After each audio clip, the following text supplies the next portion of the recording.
Topping Talks.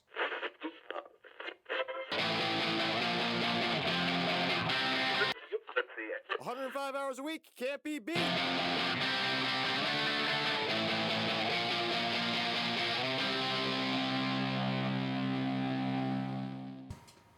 Welcome to Topping Talks. Topping Talks is a Topping Tribune production, and today's episode is proudly sponsored by Topping Technologies. Topping Technologies is an IT value-added reseller and services company with a special proficiency in IT security. Heck, I see a founder at least twice a day. Guy stays quite handsome and brilliant.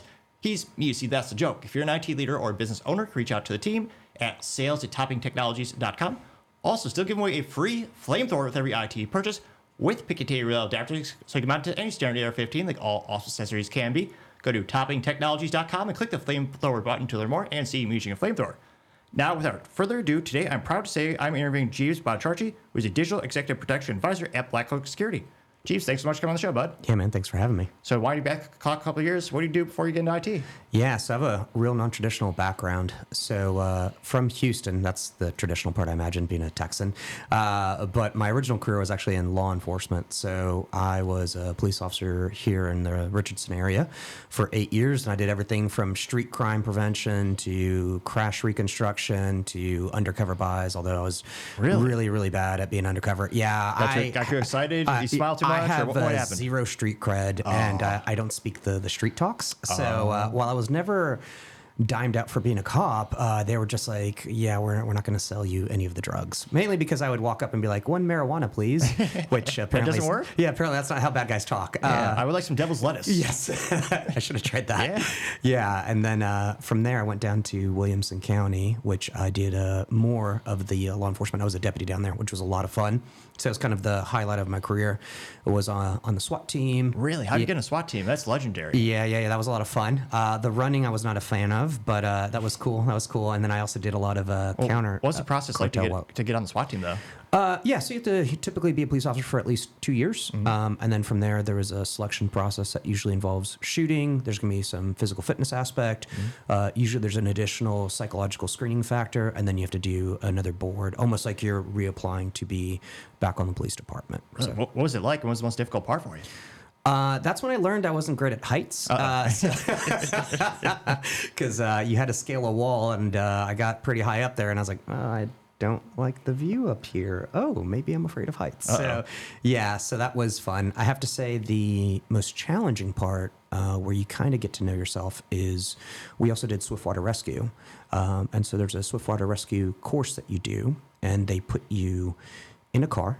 They sink the car in a pool, and then they turn on the jets. And so the water is, I'm not a very tall individual. I'd like to say I'm slightly above average. But they turn on the water, and the waves are coming. And every time the wave would come, I'd have to reach up to grab a breath. And they call water the great equalizer, because it doesn't matter how much you squat or deadlift or bench press, water will induce panic. And you have to sit there and wait, maintain your calm, and the top part of your brain's like, hey, people are coming. But that animal part of your brain's like, you're drowning, and you're seat belted in, and you have to wait for your colleagues to come rescue you. And if you panic, you start all over. Oh my gosh, how long do you have to wait? Do you have gear on, like glasses, or like a scuba gear or glasses, or just street clothes? What was it like? It was just our PT gear that we were in your shoes, and you're just sitting in this car waiting to be rescued. Do you have armor on too, or anything more to weigh you down? No, because ideally you're pretending to be like a civilian that we're rescuing. Okay. So. Oh my gosh, how many people just dropped out because of that? That sounds like a really hard challenge. Yeah, it was super hard. I don't recall how many people dropped out, but there were a lot of people who had to redo it from panicking after the first 30, 40 seconds. Yeah. Oh my gosh. Do they is it like you tap out, you just raise your hand like, hey, I need help? Or you just unseat yourself and get out of the deal. Yeah. Was it also upside down, or how crazy did this get? No, it wasn't that crazy. Yeah. But I mean, still, they would turn off the lights, and they had like a fog machine, and they'd strobe lights and whatnot. Yeah. Oh, that's intense. I don't think people realize how intense SWAT teams and the application process is. That's really cool. Yeah. So I don't know if all the teams do it, but that was part of what we did, and it was pretty interesting for sure. That's awesome. What guns do you get to train on? you know me. I'm curious about that. Yeah. So you were allowed to carry whatever personal pistol you wanted to. So I carried the HK VP9. Really? Yeah. Why HK? A little German over here. It felt great in my hands. I switched from the 45 to the 9 just because in the county I was by myself more often than not. So Williamson County is 1,300 square miles, more or less. Oh, wow. I patrolled 250 by myself. Oh my gosh, 250 solo? Yep. And so we rolled with like less than 10 deputies a night. So it was one of those things where if something ever happened, you wanted to have more rounds. And obviously carrying the 9, you were having more rounds. And then when I was there, we carried the LWRC Shorty is what we had. Ooh, really? Suppressed. Yep. So Ooh, what kind of can were you using? Is it a Surefire? I'm guessing. It was definitely one of those more common ones. I'm not going to get too no into worries. details as to what we were carrying and not carrying, but it was a lot of fun. Cleaning after you shoot full auto is not as much fun. I was going to say, how many cans of Ballistol or how much CLP did you have to use to get all that carbon up in there? There you go. They didn't sponsor the sheriff's office, but that's what we use. So, but the more interesting part was doing highway interdiction. Really? What's that? So that is when you see the police on the highway stopping cars looking for usually guns, human trafficking, dope, or money. And so I did that. That might be why the deals didn't go down. You just called it dope? Yeah. I know that's dated. Like, wait a minute. No. At that point, I'm in uniform stopping cars. Okay. And that was a lot of fun because there, obviously, you're going to deal with a lot of the cartel, organized crime. Really? Some folks who were... What was the scariest stop or what was the one that's most memorable? I can't imagine that stress. The most entertaining stop was I stopped a truck driver who was very, very, very, very lonely and wanted to talk to me for almost 35 minutes. Like, I felt like he was detaining me more than I was detaining him. Really? Yeah, I had let him go. I was like, all right, dude, I got to go. And he's like, oh, let's talk. And he wanted me to, fly up to Michigan to meet his daughter and all this other stuff. And I was like, my man, like, we're good. You're free to go. The guy was lonely. He didn't have anyone to talk to. So there was that. There was another time I stopped someone transporting a coffin from Texas into Mexico. What? Yep. And apparently that's a business. Was it filled? Or? Yeah, it was because because I definitely opened it and I was like, okay, there is a person in here. So I didn't check inside the person because I kind of stopped there. But because it wasn't a hearse, it was a expedition that they were in, and I was just like, there's a coffin in the back. So how do you go through logistics, or how do you check that out? Like, did you have to ask for a death certificate, or like, is there like an importation document? They had all the paperwork there. Yeah, and thankfully I speak Spanish because it was also in Spanish. But I think the best traffic stop ever that I ever was on was not at the county. It was actually when I was in the city of Richardson. And this was right when Super Troopers came out, and I was a big fan of Super Troopers, the original, the sequel. Oh, yeah. And I stopped this young lady for expired registration. And I was not that guy who wrote a lot of tickets. I'm just not that dude, right? So I stop her, and it's her and her 3 friends, and she has a stick in the front seat with her. And I'm like, so what's up with the stick? And she looks at me plain as day and goes, I'm really earthy, so I always like to have like a piece of the earth with me. And I look at her and I was like, we're on the earth. Like, it's right there. It's what we're on right now. So, you're always kind of earthy. And then she looks at me and she goes, are you going to give me a ticket, meow? And I stopped. And I go, did you just meow at me? That's what Yeah, and she totally meowed at me. And I was like, look, if you make me laugh, you're not going to get a citation. So, of course, I made sure she wasn't like a murderer. And I was like, here you go. And she's like, you give me a ticket? I was like, no, you made me laugh. That is the funniest thing ever. And I'm going to tell all my friends that you meowed at me. And to this day, of all the thousands of traffic stops I made, I remember that. That's a good one. I've never thought of just having a random stick in the passenger well, but now I might just have to as a conversation piece. I don't know if that's going to get you any citations, but well, this face, I don't think it's going to work in any capacity. Yeah, but or try meowing at the cop. I don't know. That's true. But yeah, so is meow the time for a ticket? Is it really though? I don't think so. I don't know because obviously with this newest generation, I don't know if they've seen Super Troopers, man. But that's a sad thing. I think they won't relate. I'd have to think you'd have to change the strategy for sure. Yeah, for sure, for sure. But yeah, so that was a lot of fun. And then I did some reserve time where I taught Spanish. Oh, really? Mm-hmm. Was it Army Reserve or what kind of reserve capacity? No, for law enforcement. Oh, really? So law enforcement also has reserve as well. I don't think a lot of people know that. What is that? What's it like? Yeah. So a lot of times with smaller agencies or folks retire, they want to still stay on, but you can reserve much like in military time. The only difference is that typically you don't get paid for it. Mm-hmm. But the same idea is like you'll do, 18, maybe, 20 hours a month of actual service, depending on what you want to do. You can do anything from patrol to being cold cases usually is what they'll do a lot of. So Yeah, it's like a force multiplier for a lot of the agencies. That's pretty cool. And what do you do in that capacity? I was teaching Spanish and report writing, so that was my passion. So one of the other things I enjoyed doing was teaching. And so the state of Texas, and I don't know if they've updated the law, but you have 24 credit hours to learn Spanish. So 3 days of training. Really? Is that most police departments? That's state law. Really? It's mandated that you get 24 hours of training as a basic peace officer here in the state of Texas to learn Spanish. You get the training, but you have to actually speak well, because I don't think I can do that. Yeah, so that was my thing so by the end of my class, I could get them to speak about 50 words. That's awesome. In that short of a time frame? Mm-hmm. That is really good. Yeah, because I love to teach. Yeah, because, it's kind of like, I'm sure you took a foreign language in high school. Not well, but yes. Yeah, and you spent so much time with conjugation and grammar, but that's not how people speak. So in the course, I threw all that away, and we would do a lot more interactive stuff. We would have role playing. We would have a lot more fun events. We would go to a restaurant, and my rule was you can't eat unless you ordered in Spanish. Ooh, cervezas. Yeah. So, so people would end up with all kinds of random stuff, but it would force them to speak Spanish. And then the homework was I would make them watch a telenovela. Oh, really? Is that still around?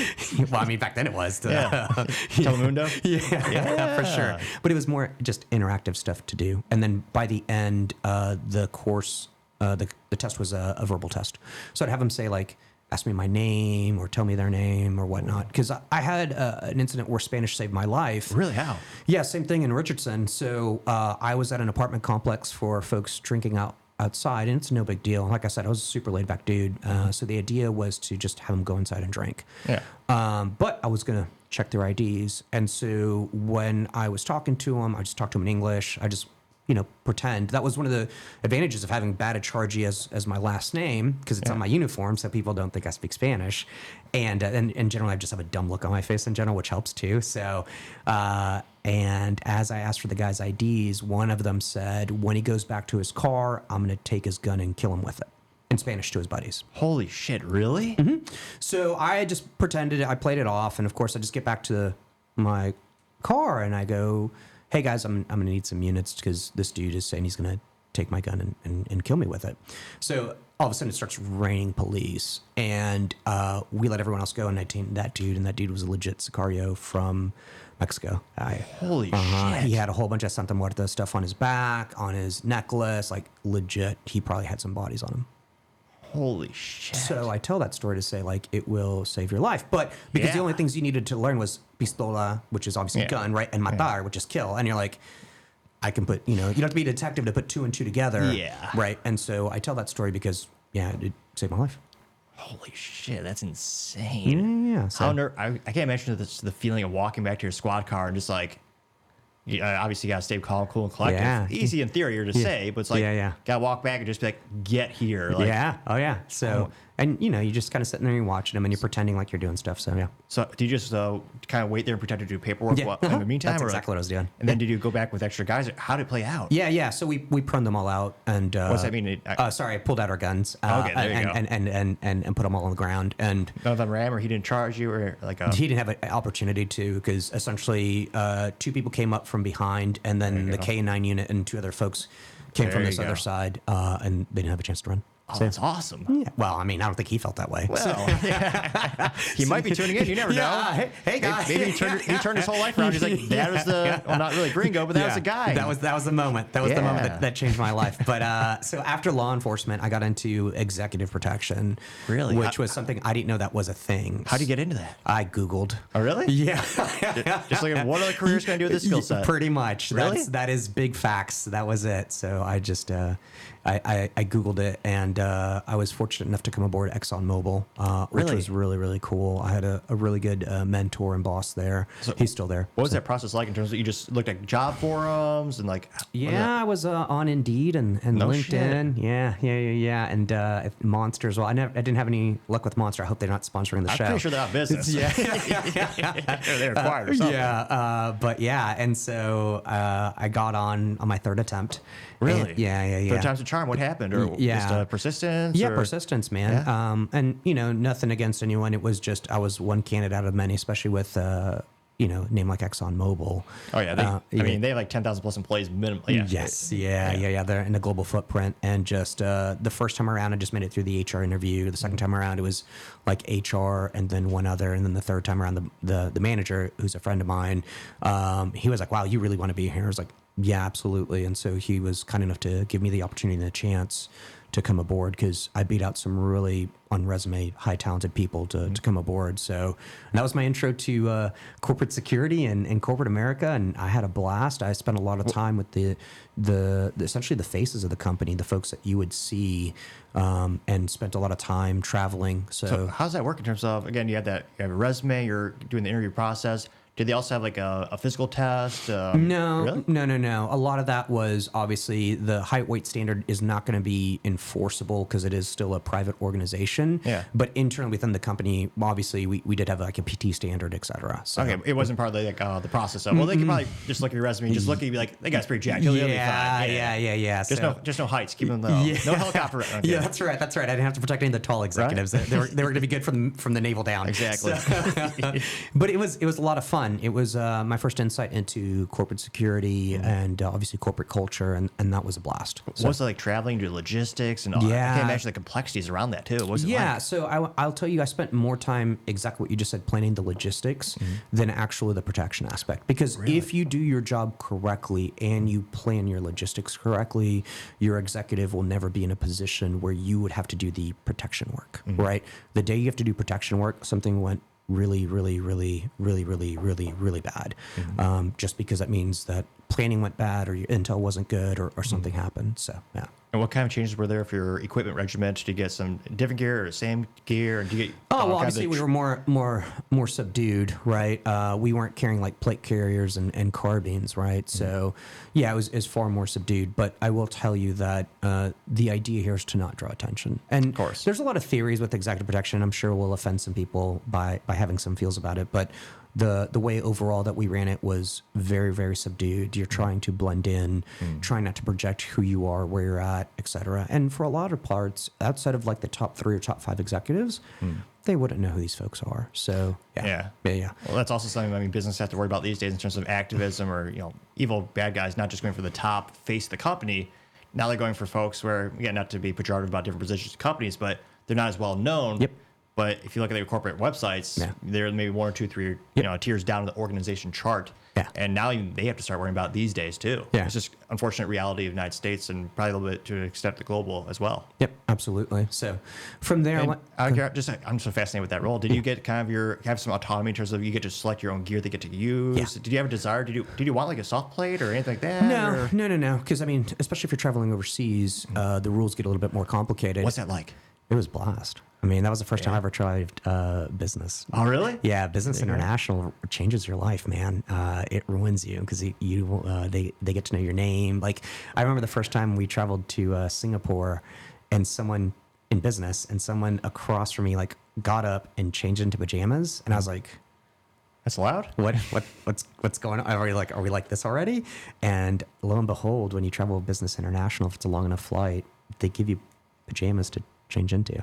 That's pretty fancy. Yeah, and so people would like race to change into pajamas, and I was just like, all right, well, this is a thing. I never did it. I mean, I took the pajamas with me, but yeah, I was like, well, if these are mine, I'm putting these in my to-go bag. Do you also get to go on private jets or? Yeah, some people geek out about that life. For me, it wasn't. Not a big deal. It wasn't a big deal, man. Because I mean, you're there with the executives, so you can't sleep, you can't like watch Netflix. You just like have to sit at the position of attention. They didn't mandate that, but you're professional. Yeah, and so as opposed to when you're traveling business, you're not necessarily always on. Obviously, you're going to be paying attention. You'll probably do some work, but there's no watching Netflix or memes or anything like that when you're sitting there with the highest level executives of the organization, right? So, and then what's it like in terms of, because me, I'm a big gun nut. What's it like in terms of international travels and regulations with firearms? Did you wait until you get in country, then get a local one? Yeah, or what does that work like? no. Well, I'm gonna be careful because obviously there's NDAs in place, but like typically you, from a business perspective, do not want to be in a position where you're breaking international law. Sure.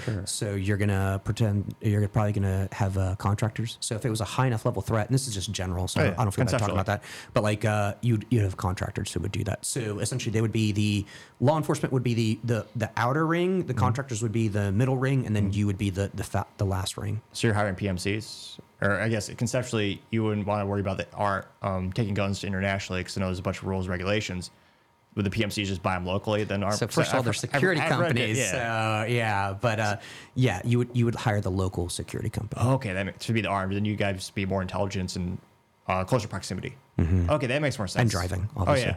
Oh, do you get to train to drive? What was that like? Yeah, that was a lot of fun. Really? What vehicle did you train on, and what kind of... I mean, it was different ones, right? Yeah. Obviously. So, because the hardest part for me was actually the concierge driving. So, a lot of times the tactical driving, you'll get that in police, blah, blah, blah. We did also do armored vehicle driving as well, because armored vehicles respond differently than light skin vehicles, right? So, the challenging part though was driving with an executive and understanding that if they spilled their cup of coffee on their $4,000 suit, that is just as important as them missing the meeting, right? Jeez. Because true executive protection is you're protecting the brand, which includes embarrassment. So, our rule was generally you don't touch the executive unless you're moving them, unless there's something happening. And one of the times I touched the executive because the caller was looking not great. And he was going to go meet with heads of state. Really? And so it's one of those things where that's part of your job, right? You don't want to embarrass the brand because it's no big deal. Like, they're not going to die from a collar that looks bad, right? True. But it impacts the bottom line. It impacts the stock price. It impacts the image of the company. It impacts that. So true executive protection is you are literally protecting them from themselves, the brand, all of that. And so the hardest part was driving executives and making sure that if they're eating, you know how to come to a safe stop without them spilling their food.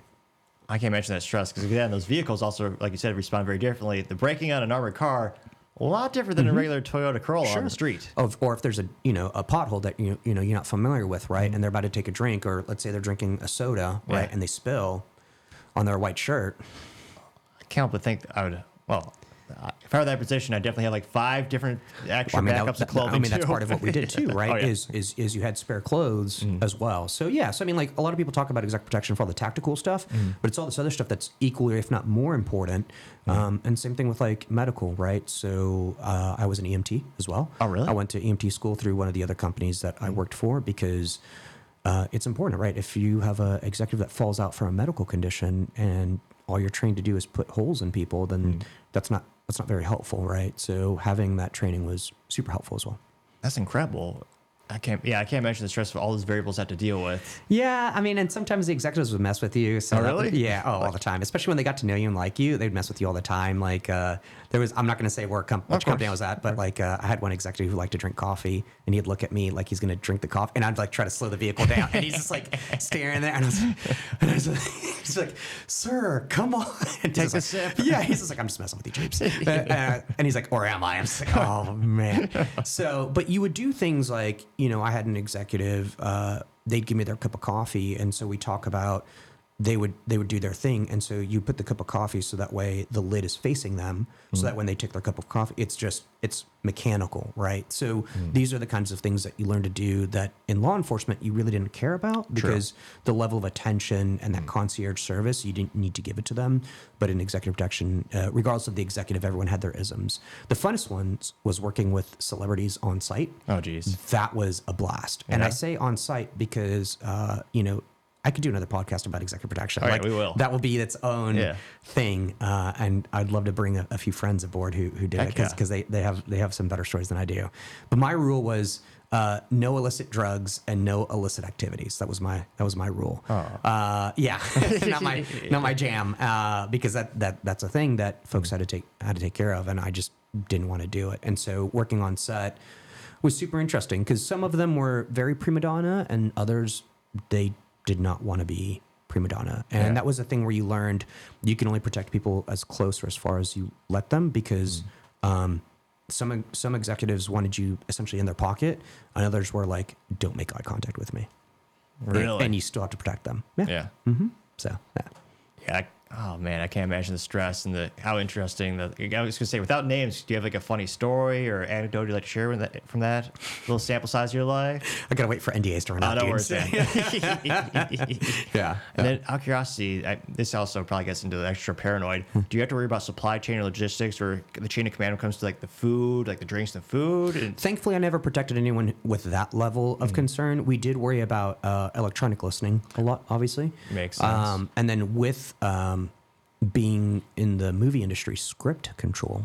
oh yeah, Yeah, because elite script can cost hundreds of millions of dollars or $1 billion these days with films. yeah, if you can't leak a imagine. script, yeah, absolutely. So that was another thing outside of corporate executive production that I didn't even think about. But yeah, we had to do script control too. Was it back when it was physical strips on pieces of paper? So it was like the president's briefcase was handcuffed to someone, or what was that like? I mean, it was essentially like accountability and making sure that people weren't making copies or. Oh my gosh. And then, of course, we've all heard cliche stories of actors where it's like, oh, yeah, he's known for like tweeting something. It's like, yeah, you get to see the script under control of someone else, under supervision. Pretty much. And then the script goes away from you. Yes. And you don't get the real ending. It's Yes. like, yeah. Yeah. There's a reason why they have to do that, right? So, Right? Yeah. So that was a thing that was unique. I would say one of the best things about doing the on-site EP was the food. Oh, really? What was Yeah. that like? Oh my God, amazing. Just pretty much anything you wanted, dang near. So, Really? Yeah. I mean, the one of the perks of doing executive protection is you eat whatever the executives eat. So if they get filet mignon, you get filet mignon. If you get fancy, one of the fanciest things I ever ate was black chicken. Yeah, which is out of Asia. I didn't even know that's a thing. Yeah, it is. It is. You guys can Google it later, but it's delicious. And I was like, I'll try it out, and it was fantastic. So yeah. So how does that work in terms of, do you eat it first? Because I'm guessing, do you have to No. I guard mean, them while they're eating, or what do you? No. I mean, well, if you got a chance to eat, right? Let's say they're at a lunch event, you would essentially you would plan the table, you would pick the table comes under your name. Once they're seated, you would position yourself however, and then usually if you're by yourself, then you eat by yourself. If you're on a team, you guys take turns. Really? But essentially the idea is anytime they're ready to go, you're ready to go. So one of the things I learned is to have cash. Really? Yeah, so you don't walk out on your check. Oh, really? Yeah. That makes sense. Yeah. So that was cool. And then even learning how to tip was important because if you tip too much, people would say, okay, I got all the money that I would out of you. If you tipped too little, then obviously you would end up not getting the quality service that you need. And that was a huge deal because one of the biggest things was loading and offloading. What do you mean? The vehicles. So do you mean like tipping the valets or the actual meals? Or? Yeah. So you don't want to be the guy that you didn't tip the valet. So your principal is at the back of the convo and they're having to walk all the way to the venue being shamed or whatever. I mean, there's a realistic purpose there, Also which security, is yeah. security, right? Longer time that they're walking, longer time that they're on target. So What would happen if you pay too much, or what happens if you said you also don't want to overpay for tipping, or what would happen in that case? because then they would figure out that they couldn't get any more money out of you. So why bother giving you any additional service? Really? So paying too much? Because I know some people tip the valet before and after, or one or the other. Okay, so you're saying if you give too much in the beginning, then they might forget about you, or they think that's all you got. Really? Okay, that makes sense. Yeah. And I would guess logistically you'd want to pay them a not bonus, but like I know with certain valets, some of them will give you the option of like, hey, do you want the car to stay here? If it's a fancy car, the restaurant wants to show off the car, or whatever. You know. Oh, you don't have an option. You needed the car there. Yeah. Really? That makes sense. Yeah. So that was something that my first boss at ExxonMobil taught me a lot about. So That's very cool. yeah. So he's a really good dude and a good mentor. So yeah. And then what is Blackcloak Security, and how do you find that job? Man, we're still missing a few little chapters. Oh, dude. yeah? Yeah. So I think one of the funnest jobs I was on a red team. So Really? yeah. So from celebrity protection, I became a red teamer on the physical security side, and that was a blast. I didn't know that was a thing. So Oh my gosh, what was that like? yeah, amazing. So you got paid to be a professional bad guy. So that was legit, and I didn't know that was a thing. And I laugh because I'm sure I'm going to piss some people off, but like, they're big into like lock picking and all that other stuff. Oh, yeah. But what I realized is that if you're a good enough red teamer, you don't need a lock pick because people open the door for you. Oh, yeah? Yeah, I mean, seriously, social engineering is a huge thing that I learned to deploy, and it was a lot of fun, and I really, really enjoyed it. And I was fortunate enough because of the friends that I made that I went to through some really cool training and learned how to emulate. So I got to learn how to emulate Russian threat actors. Really? So, How? Yeah. So that was a lot of fun. A lot of research and reading, and just understanding their TTPs and whatnot. So that was really, really cool. TG what now? TTPs, tools, tactics, and That sounds fancy. That's pretty cool. Yeah. So it was cool. It was cool, man. So I had a blast. And then from being a red teamer, I became a ransomware negotiator. So that was my other fun job. That one was equal stress as being on call for the SWAT team. Really? Yeah. Yeah. Yeah. So I like to travel a lot, single dude. So I take advantage of that. And it was great. So I remember one time I'm in Colombia and I am not sober and I'm on the back of a donkey and I get a call of an organization needing my assistance. And I was like, hey guys, I'm kind of not sober and I'm on the back of a donkey on a mountainside in Colombia. And they're like, what's that code for? I'm like, nothing. I'm literally like, that's not code for anything. So yeah. So I mean, that got to be pretty intense, but it was a lot of fun as well. Did you win the negotiation, or what was that like? So the donkey easily. call. Oh well. So I will say my thing I want to hang my hat on metaphorically is we only ever facilitated 4 payments. Really? Over 1,000 incidents. Yep. Really? That's pretty good. Yeah. So I don't like paying bad guys. So. Yeah. So in the other cases, you just tell them to piss off, or you had, they had backups, everything, or yeah. I mean, in the other cases, the desired outcome was that the customer could recover. Okay. Yeah. So yes. So to your point, was it buying time so the infection wouldn't spread? Okay. Buying time in general. Yeah. So, or realizing that the data isn't worth paying, or realizing that due to disclosure laws, you're going to have to disclose the incident anyways. Really? So you're going to have, why bother paying for silence if you have to disclose it? What was the weirdest thing that ever came up in negotiations? Do they want something like hilarious or weird? No, or I mean, I think the the strangest thing was where the threat actors essentially stole the equivalent of the lunch menu. Really? And the brand wanted to pay. Yeah. For the lunch menu? I mean, because of the embarrassment factor. Oh. Yeah. All right. And that's one of my things that whenever I talk to folks about ransomware negotiations, I say, the challenge is to help the customer discern, is this embarrassing or is this terminal? Mm-hmm. And if it's terminal, then that's when we need to start seriously considering anything that we need to do for kind of like payment options. Mm-hmm. So, yeah. Was there any really unusual requests, like a plane to Colombia or something like that, or what the bad guys besides my own request to planes to Colombia, yeah, no, fairly straightforward. A lot of times they wanted to do alternative currencies, but we always told them to go to Bitcoin. So, really, what other currencies do they want? Some of the more private currencies, or every now and then you get a random currency that I'd never heard of. So, yeah, I'm not a big crypto dude. So, okay, but it was all crypto. Mm-hmm. Yeah. How times have changed. They want cash anymore? No, I was told cash is king. Yeah, maybe write them a check. So. Yeah, do you guys take checks? Yeah. Well, mail it out. UPS overnight. What is super interesting is when we dealt with incidents overseas where you couldn't pay the ransom. Really? So like in Australia, you can't pay the ransom. Why not? It's their national law. I don't know. Go talk to some Aussies. I don't know. So it's a law you can't pay a ransom? Correct. Really? I wonder what happens if you do. We penalties didn't. or fines? Yeah, of course you didn't, but yeah. Interesting. Because I know, is it not the EU? There's a couple places in the world where they actually will ban that you're not allowed to. Mm-hmm. U.S. is still do whatever you want, I think, as far as I know. Mm-hmm. Yep. Although... Well, you can't pay sanctioned folks, right, obviously. So anyone on the OFAC, the EU, or the UN sanction list. Mm-hmm. So, yeah, you can't pay them. Oh. Yeah. But from there, after that, that's when I became a cloaker. I think that's what we call ourselves. So, I like it. Yeah, man. But it was great. Found the company, had a colleague that left the company I was at before, came here. She spoke really high of the culture, the people, the mission.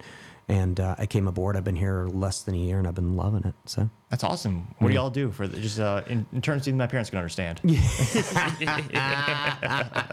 Well, your parents are very, very smart. So I would say so. It's digital executive protection. So think of it as a personalized SOC on call for the individual and their family 24/7, 365 based in the US.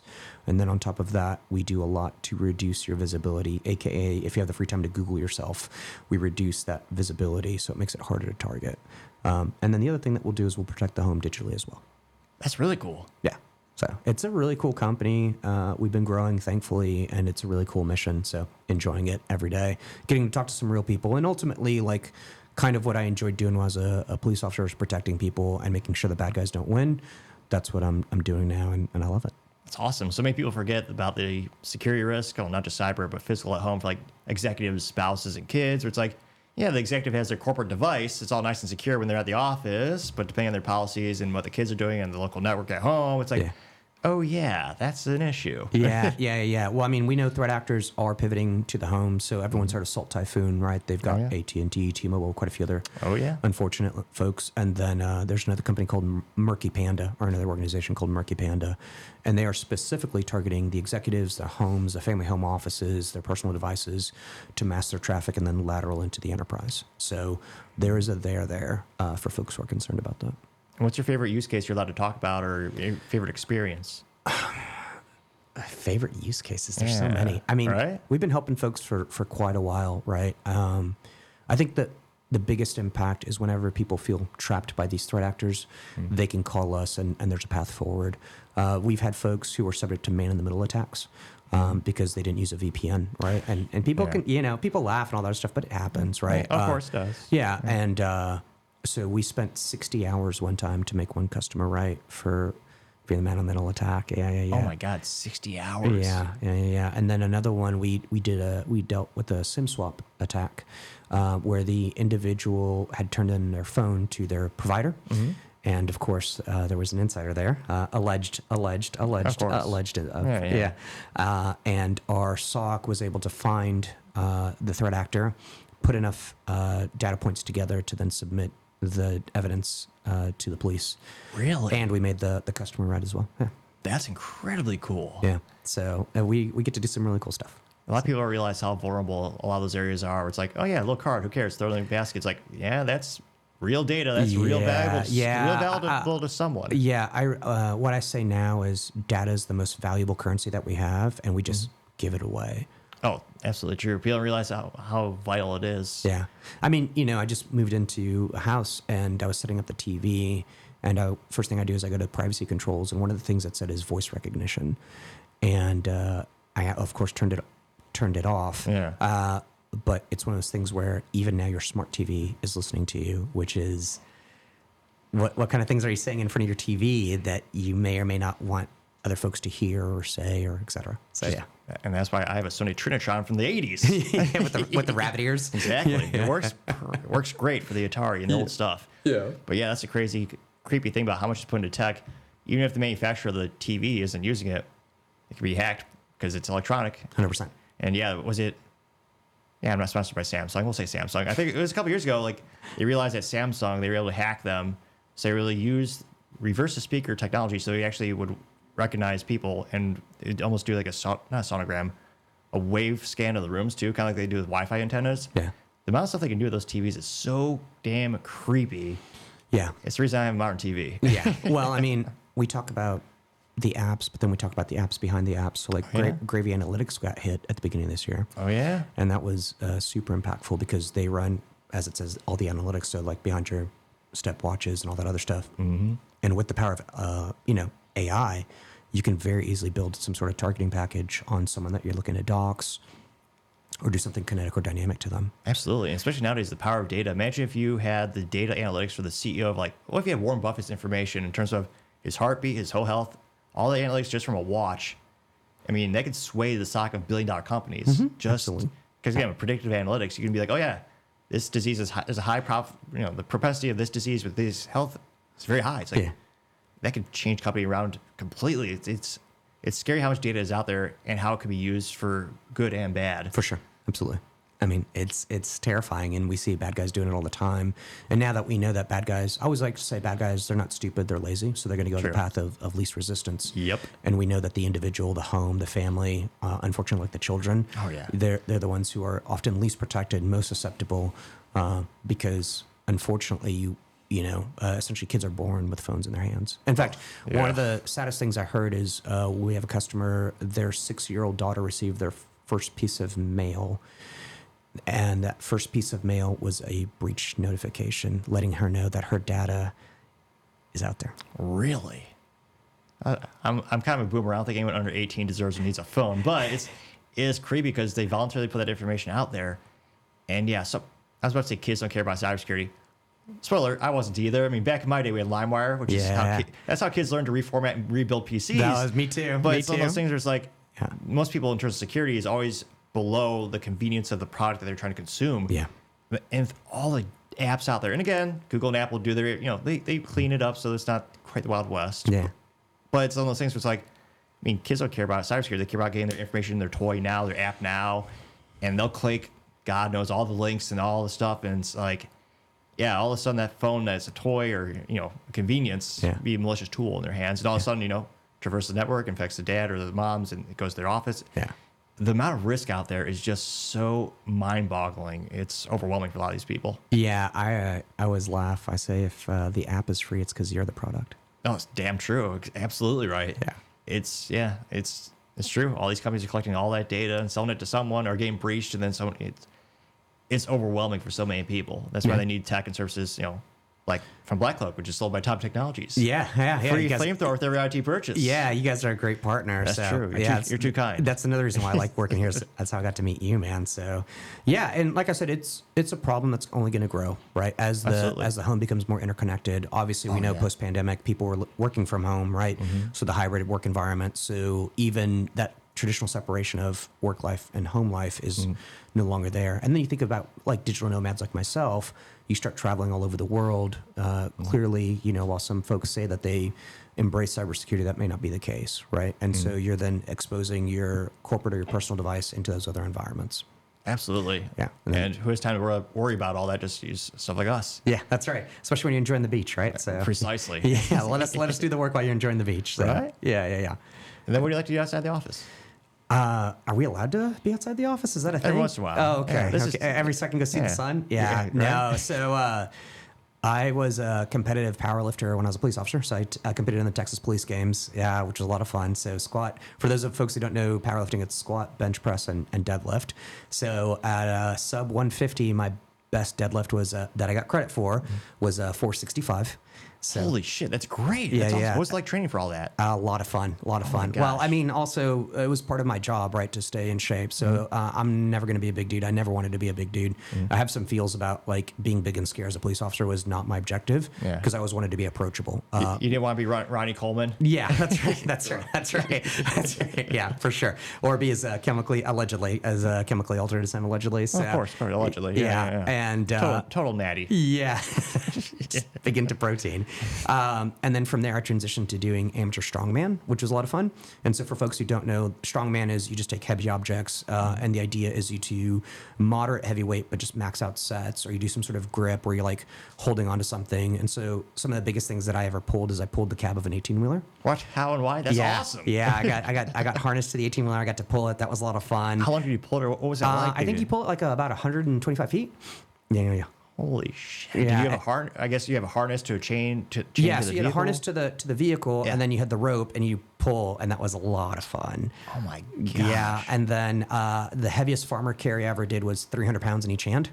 So that was each hand. Yes, and it was great because I had a great trainer at the time, and people were cheering me on. He's like, "No, you need to boo him because he runs by negative motivation." And so he actually had the crowd booing me as I'm like doing this all-time personal best. I was like, "Oh man, thanks." So I got big into strongman, and that was a lot of fun, especially because the weight categories in strongman were super reasonable. It was 200 pounds and under, and 205 and over. Really? Yeah. There you go. And I never weighed 200 pounds. So it was great. And everyone's a giant. And so I'd just be looking up to the competitors. And it was cool because first place was like a sword. So super reasonable gifts. But I enjoyed it because... And you got the sword? No, I never got first place. I was just happy just to finish the events. So yeah. Cool. Yeah, but it was a lot of fun. I had a blast. Never got hurt, thankfully, and obviously it was something to keep me active. So I still try to get into those types of events. I still enjoy shooting, right, as well.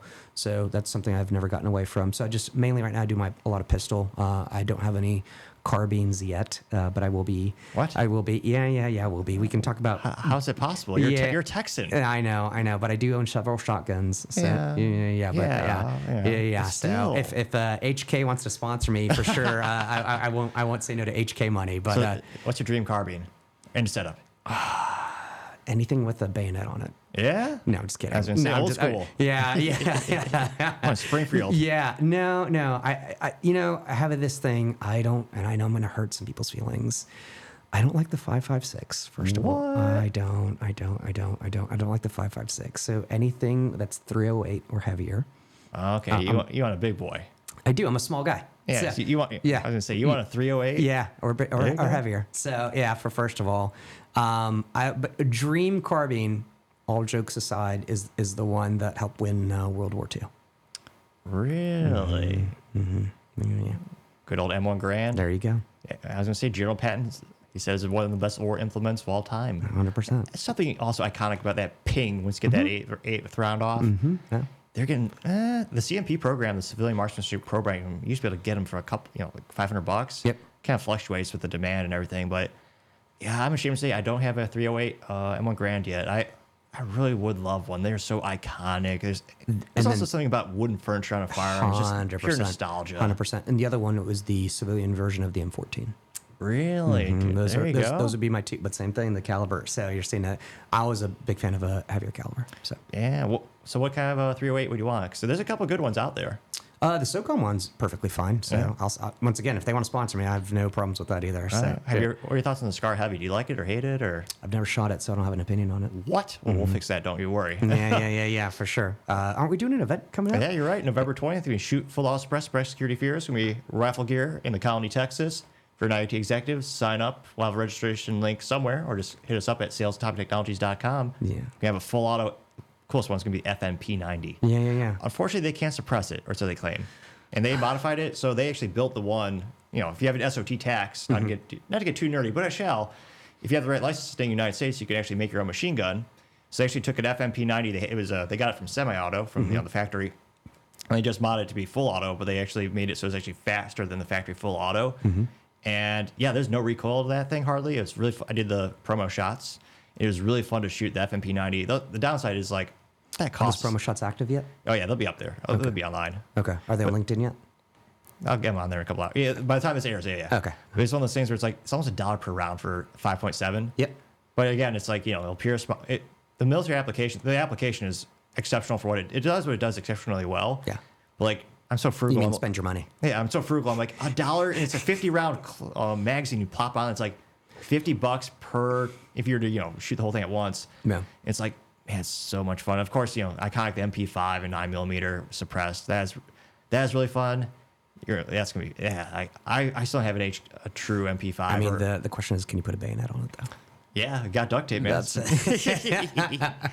But yeah, It's for all those zombie killers out there, man. We also have the B&T APC9. Have you shot that one yet? Wow, they're really nice, but it's actually heavier than the MP5, so it's actually more controllable. Nah. But there's just something more iconic about the MP5 being shot. Are you gonna bring your? I'll bring everything. You gonna bring your muzzle loader? I should. That was the worst promo in IT history, actually. That's the one I want to shoot. Yeah, there's a free 50 cal musket with every IT purchase. No one wanted it. Yeah, So I have I it as mean, a wall hanger. I'll be a customer. in But that no, case, so. they don't let you do black powder, unfortunately, for safety purposes, because it's so volatile. Okay. So you have to find an outdoor range. So that's why the promo failed, but that one didn't work too well. Okay. But we'll have a Suppress 22, which sounds like an airsoft toy. It's Yeah, so yeah. soft. You're just gonna hear the slick action on Oh it. yeah, it's gonna be amazing. But BT APC9, that's probably one of my favorite Swiss guns. They make really good stuff, but and swatches. that's true. Yeah. Allegedly, dude. There's so much controversy in the watch community. It's like, oh yeah, Swiss made. Bull crap. Swiss made used to, back. I would assume it's 100% made in Switzerland by the people there. Yeah. By the legal definition, it's like, oh yeah, that means the most value add to the watch has to be in Switzerland. So like, the way I understand and interpret the law now, you could have the watch band, the body, the mechanism made in China for $100, bring it to Switzerland and polish it, and pay someone $5,000 to do the polishing. Swiss made. Again, I might not be 100% accurately representing the situation, but there's a reason like Omega watches, they got in a lot of trouble, or there's a controversy because people are getting the replacement bands through the not to get too political, but the tariffs. Yeah. And there's tariffs on China, and they realize, wait, my little watch band segment or little link you got from Omega says made in China. I'm sorry, China. I have to say it. I think it's a law in Hey, America. Omega, if you want to sponsor me, I will tell you. I'll tell everyone that they're Swiss made, so I have no problem with But that. it's like, so, yeah. it's like it's made in China. It's again, China makes obviously you have Foxconn makes Apple products and Hewlett Packard and Dell products. Yeah. They have the capacity to make good stuff. Yeah. But like if it's Swiss made, to me it should be 100% made in Switzerland. And the rumor is only Rolex has that capability because Rolex throughout the decades bought out and acquired the companies that used to be the subcontractors to make the watch body, the band. Yeah. So the rumor is that's the only one that's 100%. Okay. Everyone else, the rumor is like 60 to 70% made in Switzerland. So it's like, yeah, they make really cool stuff, but it's like, is it really made there? So and even Sig Sauer is almost like a licensing company in terms of like in Switzerland. They now you're make gonna some hurt New more people's Hampshire. feelings. You start talking about guns. So, What? No, yeah, this is Texas. Yeah. It might have just gone over everyone's heads. Like, what's a Heckler and Koch? What is that? Is that Coca-Cola? Is that a subsidiary of Coca-Cola from Georgia? Look, they make great guns, but I will tell you that with the non-controversial opinion I have, I say there are great guns out there everywhere. The perfect gun is the one that you practice with and that you can use if you ever need to use it. Amen to that. Right, that's it. So, if the brand was what would be the thing that matters the most, then High Point would never kill anyone. Right? Right. And for the longest time, right, the 22 was the deadliest caliber in U.S. history. So it's not necessarily even the caliber, right? It's also the oldest still manufactured today. And people poo-poo on the 22 because it's, again, for folks that aren't into guns, it's the smallest mass-produced caliber you can buy in terms of the size of the bullet diameter. Yeah. Now, the great part is it costs, even nowadays with inflation, about 5 to 6 cents per round. So it's like nearly 10% comparable to most, again, 5, 6, maybe 48 cents. It's like 90% cheaper than most common calibers in general. So it's a great way to practice. Yeah. But yeah, people poo-poo it because it's smaller. They're like, oh, it doesn't have stopping power. It's like, yeah, if you get hit by one, it's still not fun. It's going to stop. It's going to stop someone. So like, yeah, shoot them in the toe, it hurts a lot. Exactly. So it's like, I think 22 is great. The only downside is because it's a rimfire cartridge, it's not as reliable. So to me, it's not the size of it. It's just, it's not the size of how you use it, but it's how you use it. So it's like, if it's less reliable, you want a center fire, which people say 380 auto is pretty good. For economies of scale and just a discounted, mass production, 9mm, I think is the most well-rounded cartridge now, especially with modern ballistics. Yeah. Yeah, HK makes great stuff and consistent carries. Who invented the 9mm again? Oh, Gaylord Luger. Yeah. Okay. Again, I'm not great at this. I don't know sports ball players' names. Like I don't even know the quarterback of half the games. And where's Heckler and Koch made again? So good old Germany. Although I just made a joke about Coca-Cola being a subsidiary of them. They're headquartered in Atlanta, Georgia. HK's office for U.S. is in Georgia as well. Oh, I didn't. Obviously, there's no connection with the companies. One makes sugar, one makes awesome metal firearms. Yeah. But it's like German make. I mean, there's a lot of great firearms out there. It's kind of like car companies. It used to be you'd have crappy cars.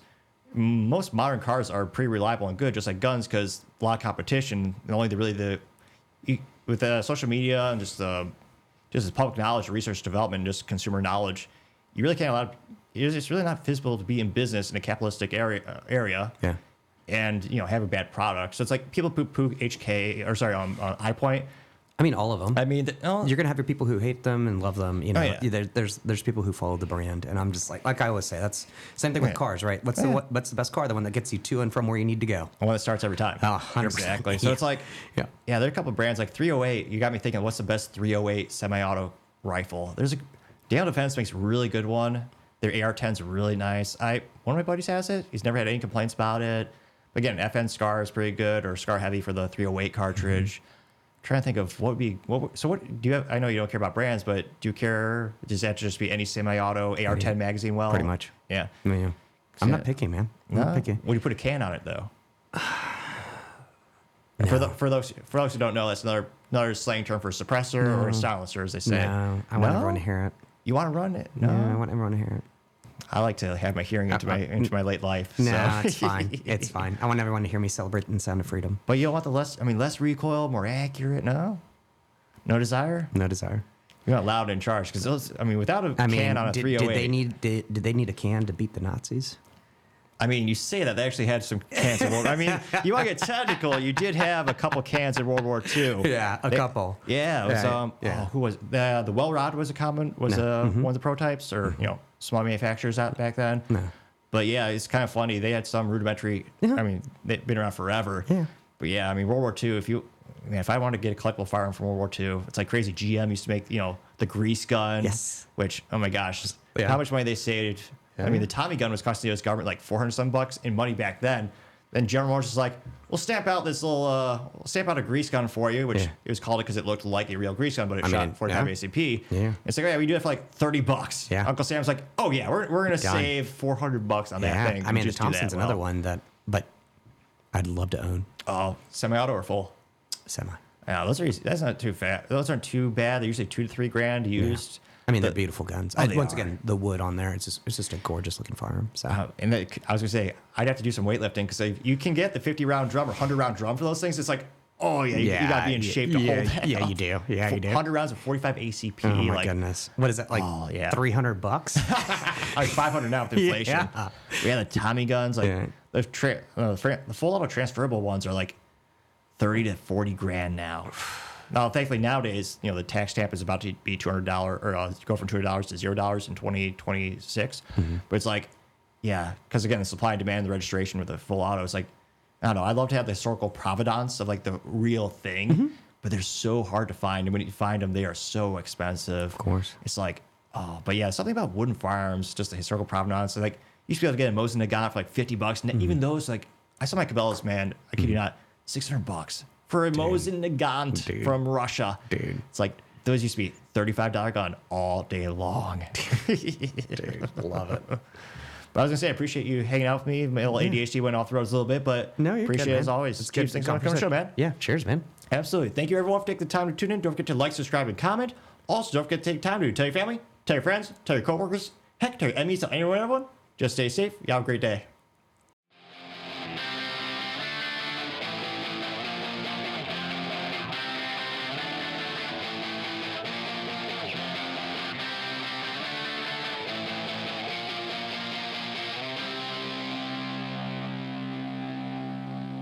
Topping Talks.